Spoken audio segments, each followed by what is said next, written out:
বাংলাদেশের জাতির সাথে বেঈমান করা একজন ব্যক্তি, তার নাম হচ্ছে ব্যারিস্টার শাহজাহান ওমর বীরুত্তম। এই শাহজাহান ওমর সাহেব দীর্ঘদিন পর্যন্ত বাংলাদেশ জাতীয়তাবাদী দলের সাথে সম্পৃক্ত ছিলেন। বিএনপি থেকে মন্ত্রিত্ব পর্যন্ত পেয়েছিলেন, এমপি হয়েছিলেন। বাংলাদেশের একজন বিখ্যাত, বিশেষ করে তিনি মুক্তিযুদ্ধের বিষয়ে যে অবদান রেখেছেন সেটাকে কেউ ছোট করে দেখত না।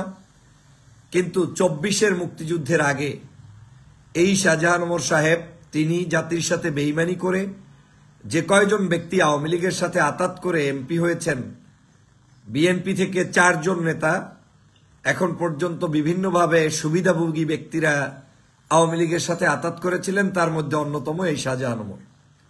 এই শাহজাহান ওমর কিছুক্ষণ আগে গ্রেপ্তার হয়েছেন। তিনি কত বড় দুঃসাহস, কত বড় স্পর্ধা যে বাংলাদেশে জাতির সাথে বেইমান করেছেন, করার পরে পালিয়ে বেড়াচ্ছেন কিংবা বাসাবাড়িতে আরামে আছেন, ভালো কথা। কিন্তু কত বড় সাহস তিনি ঝালকাঠিতে নিজে আবার এখন গাড়ি হাঁকিয়ে তারপরে জাতির সাথে বেইমানি করা এই লোকটি এখন আবার আওয়ামী লীগের চক্রান্ত করতে মাঠে নেমেছেন। মানে আওয়ামী লীগকে পুনর্বহাল করতে গোপনে গোপনে যেই মানুষগুলো কাজ করছেন তার মধ্যে তিনি একটা। আপনাদেরকে প্রথমেই সতর্ক করে দিতে চাই, আওয়ামী লীগ একটি হাত নিয়েছে, একটি কাজ নিয়েছে, একটি উদ্যোগ নিয়েছে। সেটা হচ্ছে তাদের মধ্যে যারা একটু কম বিতর্কিত তথা আওয়ামী লীগের পুরো আমলটা আওয়ামী লীগের সাথে ছিল না, বিভিন্ন দল থেকে এসেছে, কেউ সেনাবাহিনীর সাথে সম্পৃক্ত, কেউ মেজর ছিল, কেউ বীরুত্তম ছিল, এরকম মানুষগুলোকে যে কোনো মূল্যে পুনর্বাসন করার জন্য আজকের তারা মাঠে নেমেছে। আমি সব সময় বলি, ব্যক্তিগত কোনো উদ্দেশ্য হাসিলের জন্য আদর্শ বিলিয়ে দিবেন, এটা কোনোভাবে হতে পারে না। আমরা শুনেছি যে ঝালকাঠিতে কিছু কিছু লোক, বিএনপি দলীয় অনেক নেতারা এই শাহজাহান ওমরকে পুনর্বাসন করার জন্য মাঠে গোপনে নেমেছিলেন, যারা চান যে কোনো মূল্যে শাহজাহান ওমর মাঠে আবার আসুক, কারণ আপনার ব্যক্তিগত স্বার্থ সেখানে থাকতে পারে। আমি স্পষ্ট করে বলতে চাই, শাহজাহান ওমর জাতির সাথে প্রতারণা করেছে, শাহজাহান ওমর আমাদের ঝালকাঠিকে কলঙ্কিত করেছে। শাহজাহান ওমর বাংলাদেশের যেই সময় জাতির ক্রাইসিস চলেছে সেই সময়টাতে জাতিকে সুন্দরভাবে দিকপাল হিসাবে ভালো কিছু মেসেজ না দিয়ে নিজের স্বার্থে তিনি এমপি হতে গিয়েছেন, ৬ মাসের এমপি থেকেছেন। আজকে তিনি জাতীয় দালাল, এই দালালটা কিছুক্ষণ আগে গ্রেপ্তার হয়েছেন। আমি আল্লাহর দরবারে শুকরিয়া আদায় করি, তিনি গিয়েছেন মূলত একটি ষড়যন্ত্র পাকতে। যেমন যেই সময় আওয়ামী লীগের কাউকে খুঁজে পাওয়া যায় না, উনি কিভাবে মরমরিয়ে বরিশাল দিয়ে রোড পারিয়ে তারপরে রাজাপুর তার বাসভবনে তিনি গিয়ে ওঠেন। মূলত তার পরিকল্পনা হয়েছে তিনি এভাবে যাবেন আর গেলে বিক্ষুব্ধ দিয়ে তার উপরে এই যে ছবির ফুটেজ টুটেজ হবে এগুলো নিয়ে নতুন সিম্পিতি ক্রিয়েট করার চেষ্টা করবেন। আমি স্পষ্ট করে বলতে পারি, তার এই ষড়যন্ত্র বাংলাদেশের দেখলাম, তারা সেখানে বলার চেষ্টা করছেন যে শাহজাহান ওমর সাহেব আবার বিএনপিতে ফিরে যেতে চায়। এই বাংলাদেশে যদি আওয়ামী লীগের কোনো দোসর, আবার আওয়ামী লীগের কোনো দুষ্ট, আওয়ামী লীগের কোনো দালাল, তারা যদি কোনো রাজনৈতিক ছত্রছায়া পায়, তাহলে বাংলাদেশের মানুষ তাদেরকে পর্যন্ত ঘৃণা করা শুরু করে দিতে চায়। এই দেশে কোনো অবস্থায় শাহজাহান ওমর, তারপরে শাহজাহান ওমরের সাথে সম্পর্কিত আরো কয়েকজন ব্যক্তি যারা জাতির সাথে প্রহসন করেছে, ক্রাইসিসের সময় দেশ নায়ক তারেক রহমানের পাশে ছিলেন না, খালেদা জিয়ার পাশে ছিলেন না, বিএনপি জামাতের পাশে ছিলেন না, দেশের মানুষের পক্ষে একটা কথা বলেন নাই, শেখ হাসিনার আঁচলের তলে গিয়ে নির্বাচন করেছে, তারা জাতীয় দোসর, জাতীয় বেঈমান, তাদের সাথে সম্পর্ক হতে পারে না। প্রিয় ভাইরা, আজকের সে কারণে স্পষ্ট করে বলতে চাই, শাহজাহান ওমরকে গ্রেপ্তারের মধ্য দিয়েই এই আন্দোলন বন্ধ করলে হবে না। আমি সরকারকে স্পষ্ট বার্তা দিতে চাই, এই শাহজাহান ওমরকে রিমান্ডে নিন, প্রশ্ন করুন। গত প্রায় এই যে আওয়ামী লীগের সাথে তার যে সম্পর্কটা তৈরি করেছে, এই তৈরি করে তিনি যে তার নামে মামলাগুলো ছিল সেই মামলাগুলো উঠিয়েছে, অথচ দেশপ্রেমিক নাগরিকদের নামে মামলা থাকে, খালেদা জিয়ার নামে মামলা থাকে, তারেক রহমানের নামে মামলা থাকে। কেন? এটা আজকের জাতিকে প্রশ্ন তুলতে হবে। শাহজাহান ওমর জেলের মধ্যে ছিল, জেল থেকে তিনি বের হয়ে শেখ হাসিনার সাথে সাক্ষাৎ করার সাথে সাথে ওখানে আওয়ামী লীগের প্রার্থী ছিল বিএস হারুন সাহেব। একজন প্রার্থী ঘোষণা হওয়ার পরে সেই প্রার্থীকে একদিনের নোটিশে উড্ড করিয়ে শাহজাহান ওমরকে নমিনেশন দিয়ে তার সকল মামলাগুলো থেকে তারে মুক্তি দেওয়ার এই যে বড় ধরনের একটি ষড়যন্ত্র এবং তাকে যে সুযোগ দিয়েছে রাষ্ট্র, সেজন্য আরো শত শত মামলা তার বিরুদ্ধে এবং শেখ হাসিনার বিরুদ্ধে হতেই পারে। এই শাহজাহান ওমর জালকাঠিতে গিয়ে সেই আওয়ামী লীগের সমাবেশগুলোতে বক্তব্য দিয়ে বলেছিল যে এই বরিশাল অঞ্চলে আর কোনো বিএনপি টিএনপি থাকতে পারবে না, অন্য আর কোনো দলই নাকি থাকবে না, সব আওয়ামী লীগ হয়ে যাবে। আমি এখন শাহজাহান ওমরকে প্রশ্ন করে বলতে চাই, কোথায় আপনার সেই বাহাদুরি, কোথায় আপনার সেই ছলচাতুরি, কোথায় আপনার সেই বক্তব্য? আজকের আপনি লোভে পড়ে পাপের সাগরে ভাসছেন এবং আপনি আজকের লোভে পাপে মৃত্যু, সেই মৃত্যুর জায়গার যন্ত্রণা ভোগ করছেন। এদেশের জনগণ বেঈমানদেরকে অন্তত স্থান দিবে না। দল যে কেউ পরিবর্তন করতে পারে, আদর্শ পরিবর্তন করতে পারে, কিন্তু সেই আদর্শ পরিবর্তন হতে হয় কখন? যখন আপনি একটি খারাপ কাজ করেছেন, এখন ভালো কাজের জন্য যাচ্ছেন, সেটাকে পরিবর্তন বলে। কিন্তু আপনি জাতির ক্রাইসিসে যখন মানুষ ঐক্যবদ্ধ যে শেখ হাসিনার হাত থেকে দেশকে রক্ষা করতে হবে, আপনি সেই সময় শেখ হাসিনাকে ক্ষমতায় রেখে তার আঁচলের তলে গিয়ে এদেশের মানুষের স্বার্থের বিরুদ্ধে গিয়ে সিদ্ধান্ত নেবেন, সেই পরিবর্তন এদেশের জনগণ অ্যাকসেপ্ট করে না। আজকে সে কারণে আপনাকে মানুষ প্রত্যাখ্যান করেছে। আপনি বলেছিলেন শাহজাহান ওমরের হেডাম আছে, এই হেডাম দিয়ে নাকি আপনি নমিনেশন পেয়েছেন, তো হেডাম আপনার এখন কোথায় গেল? শোনেন, আওয়ামী লীগের এই ঝাড়িঝুড়ি এগুলো বাংলাদেশের জনগণকে শোনাবেন না। বাংলার জনগণ এই সকল পাত্তা দেয় না। আপনারা আমাদের যুবকদেরকে, তরুণদেরকে নেতৃত্ব দিতে ব্যর্থ হয়েছেন, তাদেরকে আপনারা চেপে রেখেছেন, আর তার শাস্তি আপনাকে আজকের ভোগ করতে হচ্ছে। আদর্শ পরিবর্তন না করলে বয়োজ্যেষ্ঠতার দিক থেকে একজন ব্যারিস্টার মানুষ, একজন বীরুত্তম খেতাবদারী আপনি, হয়তো আপনি আরো অনেক বড় সম্মানের অধিকারী হতেন, আমরা আপনাদেরকে সম্মান দিতাম। কিন্তু আজকে আপনি আদর্শ পরিবর্তন করতে গিয়ে দেশ এবং জাতির ক্ষতি করেছেন।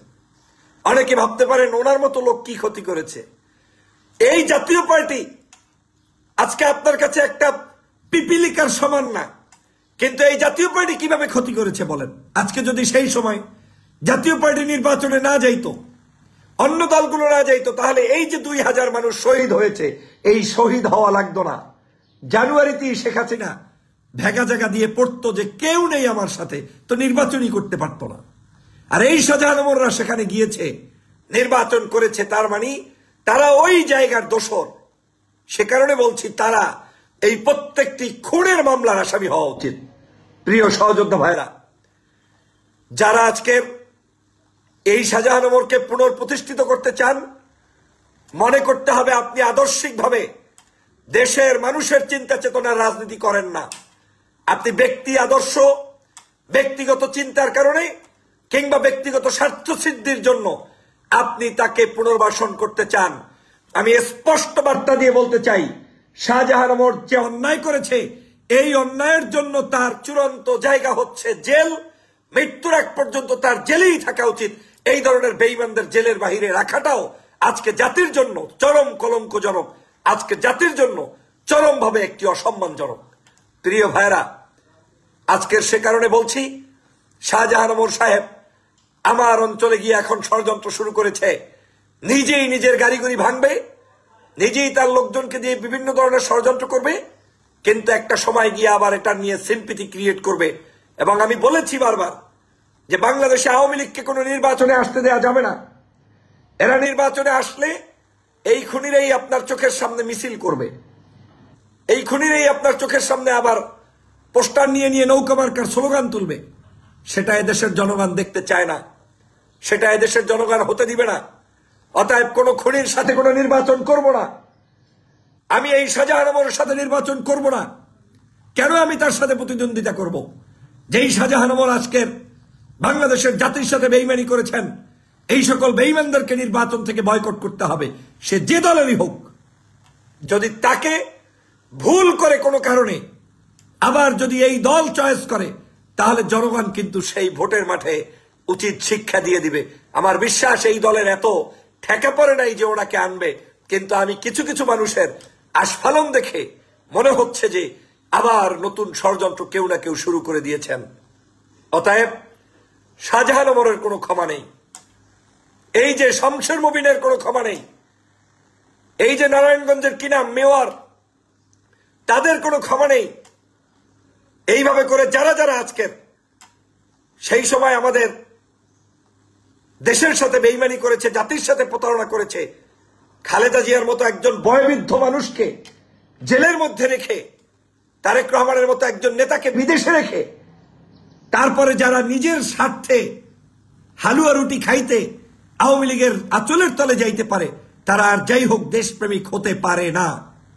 প্রিয় সহযোদ্ধা ভাইরা, সে কারণে এই লাইভ শেয়ার করে দিয়ে জাতিকে জাগ্রত করুন। বাংলাদেশের কোন প্রান্তে আমরা কোন দালালদেরকে আর দেখতে চাই না। আমি এই যে গ্রেপ্তার হয়েছে, আমি জানি দুই একদিনের মধ্যে জামিনের জন্য অনেকে লাফালাফি শুরু করবেন। এই জামিন টামিন না দিয়ে আইনের মাধ্যমে বিচার করুন, দুর্নীতির সব হিসাব নিন, বাংলাদেশের মানুষের কোথায় কোন জায়গায় কি করেছে সবগুলোর হিসাব নিন, এবং এই আওয়ামী লীগের সকল ষড়যন্ত্রকারীদের মুখোশ উন্মোচন করে দেশ থেকে তাদেরকে বিতাড়িত করুন। শুধু শাহজাহান ওমর নয়, বাংলাদেশের যত আওয়ামী লীগের দোসর আছে প্রত্যেকের ব্যাপারে আপনারা সকলে সজাগ দৃষ্টি রাখবেন, এবং এদেরকে জাতির কাছে যাতে কোনোভাবে প্রতিষ্ঠিত হতে না পারে সে ব্যাপারে আপনারা আপনাদের সর্বোচ্চ প্রচেষ্টা অব্যাহত রাখবেন। কারণ ওরা ভিন্ন নামে ভিন্ন চরিত্রে আজকের এটা দেখতে চায়। এই আওয়ামী লীগকে ঢাকা বাংলাদেশের কোনো জায়গায় স্থান করতে দেওয়া যাবে না। ওরা খুনি, ওরা চাঁদাবাজ, ওরা লম্পট, ওরা শয়তান, ওরা ধান্দাবাজ, ওরা ধর্ষক, ওদেরকে কোনো স্থানে দেশে হবে না। এই শাহজাহান ওমরের কিছু ব্যক্তি বিশেষ যারা দলের সাথে বেইমানি করে, জাতির সাথে বেইমানি করে, তারপরে আজকের এই বিএনপির ক্রাইসিসে পাশে থাকতে পারে নাই, তারা দেশপ্রেমিক নাগরিক হতে পারে না, পারে না, পারে না। অতএব আওয়ামী লীগের ব্যাপারে আপনাদের সতর্ক থাকতে হবে, এবং আমাদেরকেও সতর্ক থাকতে হবে, সবাইকে সতর্ক থাকতে হবে। এরা কিন্তু ভিন্ন নামে নেমে গিয়েছে। কত বড় দুঃসাহস! রাজাপুর ওঠে, রাজাপুর ওঠার সাহস পাই কোত্থেকে?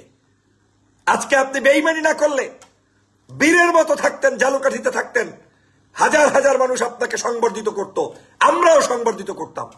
যদিও আপনি আমার প্রতিদ্বন্দ্বী প্রার্থী, তাতে আমার কিচ্ছু আসতে যাইতো না, কারণ আপনি যদি আমার আদর্শের মানুষ হইতেন, আমি প্রতিদ্বন্দ্বী হলে সেটা নির্বাচনকালীন, কিন্তু অন্য সময় আমি আপনাকে রেসপেক্ট করতাম। কিন্তু আপনি যখন বেইমানি করেছেন গোটা জাতির সাথে, সেখানে আপনাকে পাত্তা দেওয়ার মতো কোনো সুযোগ এই বাংলাদেশের জনগণের আর নেই। আপনি শুধু বিএনপির ক্ষতি করেন নাই, আপনি একটা আদর্শকে কবর রচিত করেছেন। এই জেলের মধ্যে বহু মানুষ ছিল, আজকের এই জেলের মধ্যে বিভিন্ন রাজনৈতিক নেতারা ছিল। 5 দিন জেলের মধ্যে থাকতে না থাকতেই শেখ হাসিনার আঁচলের তলে যেই লোকেরা চলে যায়, সেই লোকেরা যে কত বড় ধান্দাবাজি করার জন্য এই দলটাকে করেছে আল্লাহ মালুম। আর তিনি নিজেই তো বলেছেন যে আমি বঙ্গবন্ধুর আদর্শের লোক, আমি আওয়ামী লীগ করতে চেয়েছিলাম, আমাকে আমু সাহেব নির্দেশ দিয়েছে যে তুমি তোমার ওইখানেই থাকো, এখানে লাগবে না। তার মানে তিনি এই বিএনপিতে প্রবেশ করেছিলেন আওয়ামী লীগের আদর্শ চর্চার জন্য এবং এই দলের মধ্যে শয়তানি করার জন্য। এই লোক বিভিন্ন সময় বক্তব্য দিয়ে বাংলাদেশের মানুষকে বিতর্কিত করেছেন। কয়েকদিন আগে এই যে আওয়ামী লীগে যোগ দেওয়ার আগে জামাত নিয়ে সমালোচনা করেছেন। যখন দরকার ঐক্য, তখন তিনি সমালোচনা করে বলছেন যে এদের কোনো নাই, সেই নাই, পাত্তা নাই। আজকে তোমার পাত্তা নাই। বাংলাদেশে বাকি রাজনৈতিক দলগুলো সুন্দরভাবে রাজনৈতিক চর্চা করছে। অতএব শাহজাহান ওমর সাহেব, বয়স আপনার হয়েছে, এখন অন্তত একটু নিজেকে সামাল দিন। জেলের মধ্যে বাকি জীবনটুকু অন্তত থাকার জন্য প্রস্তুতি নিন। এবং আমি এই সরকারকে হুঁশিয়ার করে বলতে চাই, এই শাহজাহান ওমর কোন আইনের ফাঁক দিয়ে কোন ধরনের আপনাদের থেকে সহযোগিতা নিয়ে আওয়ামী লীগ হওয়ার কারণে কোনো সহযোগিতা করবেন না। যারা করবেন তারা কিন্তু চিরদিনের জন্য দালালের খাতায় নাম লেখানো থাকবে। এবং এই শাহজাহান ওমরকে বিএনপির কোন নেতাকর্মী কোন জায়গায় সম্পর্ক আপনার সাথে পূর্বে ছিল, ওই টাকার উপর ভিত্তি করে আপনি তাকে প্রতিষ্ঠিত হওয়ার সুযোগ করে দিবেন না। যারা দিবেন তারা রাজনৈতিক ময়দান থেকে আপনারা হারিয়ে যাবেন। হ্যাঁ, বিএনপি ছাড়া দোষের কিছু না, কিন্তু বিএনপির দোষ দেখে আরেকটা ভালো জায়গায় আপনি যোগ দিলে মানুষ আপনাকে সম্মান করবে। কিন্তু আপনি যখন যোগ দিয়েছেন তখন এই দেশে আওয়ামী লীগ সবচেয়ে নিকৃষ্ট সংগঠন। আপনি সেই নিকৃষ্ট সংগঠনে কি করে দেশের মানুষকে ক্রাইসিসে ফেলে যান, এটা আজকের এই দেশের জাতি জানতে চায়। প্রিয় সহযোদ্ধা ভাইরা, অতএব ওমর মার্কা লোকগুলো আমাদের মাঠে ময়দানে কিন্তু এখন নেমে পড়েছে। ওরা কিন্তু ষড়যন্ত্র অব্যাহত রাখবে। এই ষড়যন্ত্রের ব্যাপারে দাঁত ভাঙা জবাব দিতে হবে। যারা খালেদা জিয়ার জন্য একটু মায়া হয় নাই, দেশের জন্য একটু মায়া হয় নাই, তারেক রহমানের জন্য মায়া হয় নাই, তারা আবার এই বাংলাদেশে আবার রাজনীতি করার সুযোগ করার পায়তারা করবে, সে সুযোগ দেওয়া হবে না। বাকি জীবন শ্রীগড়ে থাকার জন্য প্রস্তুতি গ্রহণ করুন। ঝালকাঠিবাসীকে ঐক্যবদ্ধ থাকার আহ্বান জানাই। আপনি দল যা করবেন দলের স্বার্থে আপনি কাজ করুন।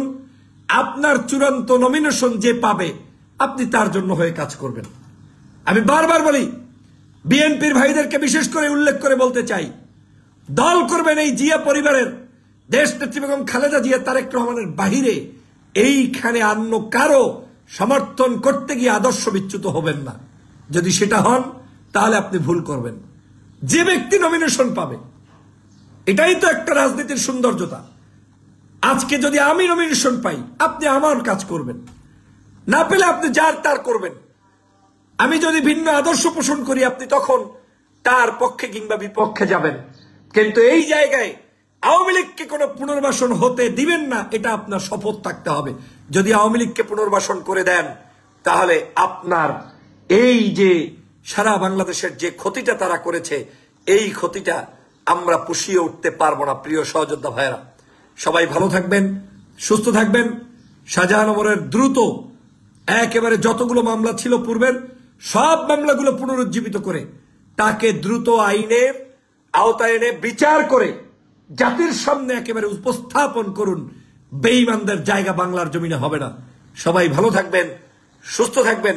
আল্লাহ হাফেজ। আসসালামু আলাইকুম ওয়া রাহমাতুল্লাহি ওয়া বারাকাতুহু।